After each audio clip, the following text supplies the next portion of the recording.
Assalamualaikum warahmatullahi wabarakatuh. Hamdan wa syukran lillah. Amma ba'du. Anak-anak yang saya cintai, pada pagi hari ini marilah kita belajar membahas pelajaran yang ketiga tentang meyakini Allah Maha Esa dan Maha Pemberi.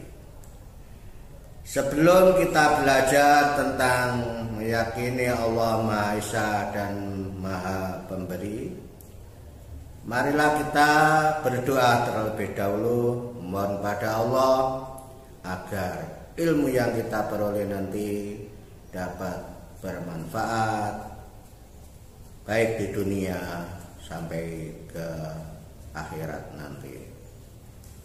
Mari berdoa bersama-sama. A'udzu billahi minasy syaithanir rajim. Bismillahirrahmanirrahim. Raditu billahi rabbah wa bil islami dinah wa bi Muhammadin nabiyya wa rasulah. Rabbi zidni ilma warzuqni fahma, amin ya rabbal alamin.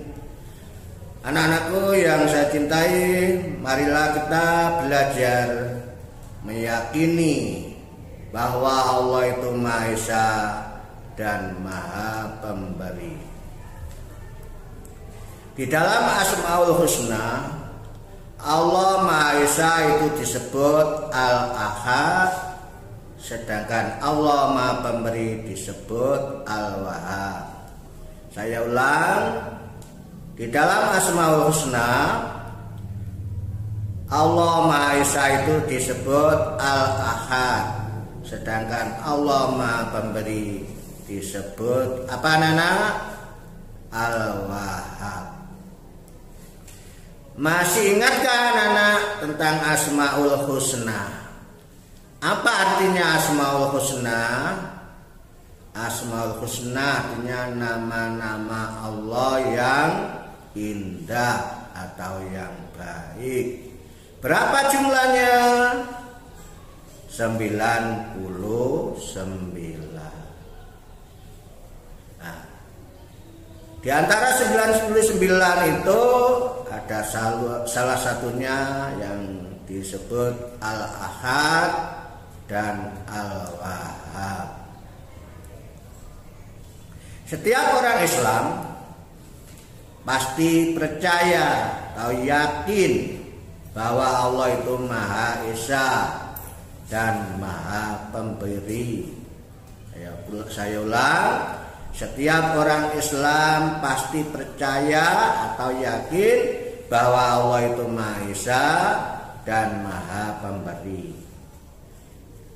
Allah itu tidak ada sekutu baginya dan tidak ada yang mampu memenuhi kebutuhan makhluknya kecuali Allah itu sendiri yang mencukupinya. Mari kita cermati benda-benda di sekitar kita. Benda itu ada yang mati dan ada yang hidup. Lihat di sekitarmu, cermati di sekelilingmu. Yang pertama, benda mati. Amati benda mati. Seperti apa benda mati? Kita tahu benda mati: tembok, meja, kursi, buku, pensil, baju, sepatu, dan lain sebagainya. Itu benda mati. Siapa yang menciptakan benda-benda mati itu? Yang menciptakan adalah manusia. Seperti kalau kita meja, tahu meja, sapa sing nyiptakno meja? Yang menciptakan meja adalah manusia. yang disebut siapa? Tukang atau tukang meja. Tahu orangnya Nana? Orangnya yang membuat mejamu itu tahu? Pasti tidak tahu. Karena kamu ibumu beli di toko yang membuat meja tukang, tapi tukangnya itu siapa? Kamu tidak tahu. Tapi kamu yakin bahwa yang menciptakan meja adalah manusia atau tukang meja. Begitu juga baju yang di pasar. Kamu beli baju di pasar, tahu ini baju yang membuat adalah tukang jahit. Bentuknya tukang jahit tidak tahu anak-anak. Kamu tahu namanya manusia tukang jahit yang menjahit baju-baju yang dijual di pasar itu. Nah, itu mengenai benda mati yang menciptakan adalah manusia. Nah, sekarang yang amati benda yang hidup. Kita lihat ke atas langit, ke bawah bumi seisinya. Begitu juga manusia. Kamu manusia itu juga ciptaan Allah. Ada langit bumi seisinya, juga manusia itu ada. Karena ada yang menciptakan. Siapa Nana? Yaitu Allah yang Maha Esa dan yang Maha Pemberi. Allah Maha Esa artinya Allah itu satu. Tidak ada Tuhan selain Allah. Tidak beraya, tidak beribu, tidak beranak, dan tidak pula diperanakan. Setiap orang Islam harus yakin atau percaya bahwa Allah SWT Maha Esa. Gimana Pak? Kamu kan tidak dapat melihat sampai sekarang, tapi melihat penciptaannya. Seperti kamu melihat bajumu, mejamu. Percaya ada yang membuat, yaitu manusia, tukang jahit, tukang meja. Tapi kamu tidak tahu bagaimana rupanya yang membuat baju itu, wanita atau laki-laki, tidak tahu. Begitu juga kamu ingin tahu Allah, tidak dapat melihatnya. Yang dilihat adalah ciptaannya, adanya langit, bumi, seisinya. Itu ada yang menciptakan, yaitu Allah yang Maha Pencipta. Dan Allah yang Maha Esa, juga Maha Pemberi.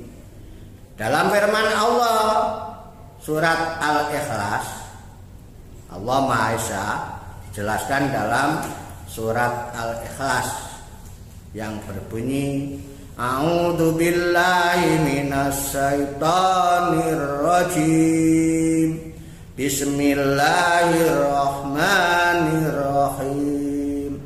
Qul huwallahu ahad, Allahus samad, lam yalid wa lam yulad wa lam yakul lahu kufuwan ahad. Saya ulang. Bismillahirrahmanirrahim. Qul huwallahu ahad, Allahus samad, lam yalid wa lam yulad wa lam yakul lahu kufuwan ahad. Artinya, katakanlah hai Muhammad, dialah Allah yang Maha Esa. Allah tempat meminta segala sesuatu. Allah tidak beranak dan tidak pula diperanakan. dan tidak ada sesuatu pun yang setara dengan Dia. Saya ulang lagi biar anak-anak cepat hafal bahwa surat Al-Ikhlas menjelaskan Allah itu Maha Esa. Bagaimana bunyinya? Saya ulang. A'udzu billahi minas syaitonir rajim. Bismillahirrahmanirrahim. Qul huwallahu ahad. Allahus samad. Lam yalid wa lam yulad wa lam yakul lahu kufuwan ahad. Artinya, katakanlah Muhammad, Dialah Allah yang Maha Esa. Allah tempat meminta segala sesuatu. Allah tidak beranak dan tidak pula diperanakan. Dan tidak ada satu pun yang setara dengan Dia. Anak-anak yang saya cintai, dalam surat Al-Ikhlas telah dijelaskan bahwa Allah itu Maha Esa. Tidak ada satu pun yang setara dengan Allah SWT. Karena Allah SWT merupakan penguasa tunggal di dalam alam semesta ini. Tidak ada sekutu bagi Allah Subhanahu wa Ta'ala. Dan Allah tempat meminta bergantung segala sesuatu. Itu mengenai dalil tentang Allah Maha Esa telah dijelaskan dalam firman Allah surat Al-Ikhlas. Sekarang dalil tentang akal pikiran manusia tentang Allah Maha Esa. Kita amati bis. Bis itu setirnya hanya satu. Pesawat juga hanya satu. Kalau kita mengamati bis, ada setirnya lebih dari satu. Dua umpamanya katakan di sebelah kanan dan sebelah kiri. Seandainya kita ingin laju kemudian belok, mestinya ada perempatan. Yang satu menginginkan belok kanan, yang kiri mungkin menginginkan belok ke kiri. Akhirnya aman, bagaimana? Pasti mobil itu akan menubruk atau bagaimana. Pasti kecelakaan. Karena yang satu menginginkan ke kanan, yang satu menginginkan ke kiri. Begitu juga dalam kelas anak-anak. Kalau kita diterangkan oleh guru dalam satu pelajaran, gurunya berapa? Satu. Kalau gurunya satu, kamu cukup fokus pada gurumu yang satu menerangkan pelajaran itu. Tapi kalau gurumu dua di dalam kelas sama-sama menerangkannya, yang satu menginginkan seperti Pak Pi ini mengajar tentang surat Al-Ikhlas, yang satu kemungkinan ingin menerangkan yang lain, bagaimana perhatianmu? Tidak fokus, akhirnya pelajaran itu menjadi kacau balau, kamu tidak bisa menerimanya sehingga kelas itu berantakan. Demikian, kalau Allah itu lebih dari satu, maka dunia ini akan hancur. Tidak ada kehidupan yang baik. Nah, karena Allah itu satu Maha Esa, maka bagaimanapun terserah Allah. Menginginkan menciptakan manusia bentuknya seperti Pak Pi ini yang ganteng, menginginkan seperti monyet seperti itu terserah Allah karena Allah hanya satu.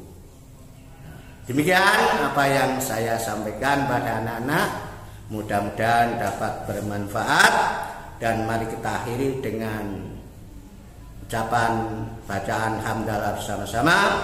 Alhamdulillahirabbil alamin. Wassalamualaikum warahmatullahi wabarakatuh.